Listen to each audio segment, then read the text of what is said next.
All right. So moving to betting, what do you think of this? Because we want to talk about, it's pretty interesting MMA betting, isn't it? It Um, is. It's definitely probably going to learn a lot as we try to do this. I'm trying to learn more about it because this is we're getting more sort of into the betting side of podcasting and talking about sports because it's sort of exploding in the U.S. a little bit. I looked at your card that you placed. This is on Bet365. This is awesome. So we each took a parlay on this weekend's card, right? So you took a 5-fight parlay. I took a 3-fight parlay. So my 3-fight parlay, and there wasn't a whole lot of value because I'm also trying to find value in the bets, right? Like some of the bets, there's just no value. Um, so I took Adesanya at -175. I took Blachowicz at +225. I actually like him to win that fight. Whenever I'm torn, I sort of have like an Eastern Iron Curtain mentality. Like if you come from anywhere in the former Soviet, in any of the former Soviet bloc countries, and I'm unsure, I'm going with that guy. That's generally right. that's my general rule. And I actually did that twice here because I do it with Zubarat Tukagov against Dawood too at -125, even though he's the favorite.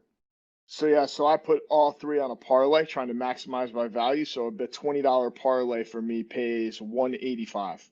So that's my wager for this weekend.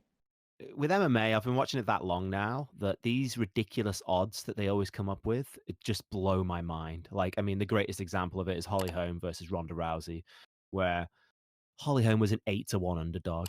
This is this is what we're dealing with when it comes to MMA odds makers. Now, they're not I always think that they're bad, getting but better, basically, and I think they're they're getting getting better. better for sure.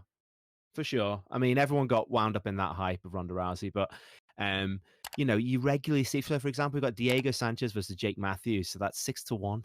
I mean, that's ridiculous. Like, Sanchez isn't that bad.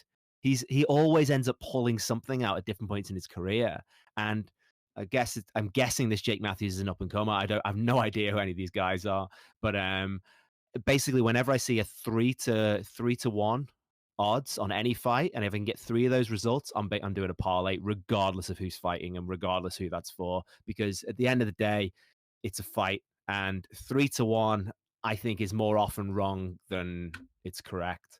So, we've got some 3.4. So you're used to the minus and the plus odds. I still don't understand how that works. To me, the decimal way of showing odds is way easier. So I multiply the amount that I have by the number that's on screen. That makes sense. So I've bet. Well, luckily for me, I can understand both. So yeah, I'm looking at your ticket. That's So awesome. Jeff Hughes to win against Juan Espino. That's 3.4-1. Alex De Silva to win at 3.5. Diego Sanchez at 6-1, which is insane. I mean, it probably is, but not a 6-1 underdog. That's ridiculous. Jan Blachowicz to win as well, just like you. That's 3.25. And then Brandon Royval, however you pronounce it. So I'll be watching. This is another thing about betting is that I don't know who the hell these guys are, but you bet your ass I'm going to watch every one of those fights, every single one of them, because I've got the bet on. That's the great thing about betting. That's why Yeah, all of these I sports have a and all of stake. these are finally embracing. Yeah, of course you do. And all of the apps in the US, the DraftKings, the FanDuels, they're all getting into this sports betting and MMA betting. It's going to make it really, really interesting and hopefully sort of expand the universe that's already a sport that we love, right? Yeah, But yeah, the exactly. odds makers are going to have to get better, man. And the great thing about betting is it's a free market enterprise. Like if you're bad, you're going to get your ass kicked.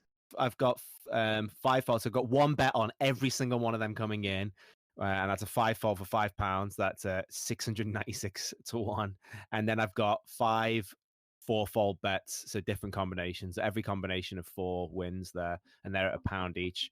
So the total Okay, stake is £10. My potential gotcha. I win, understand.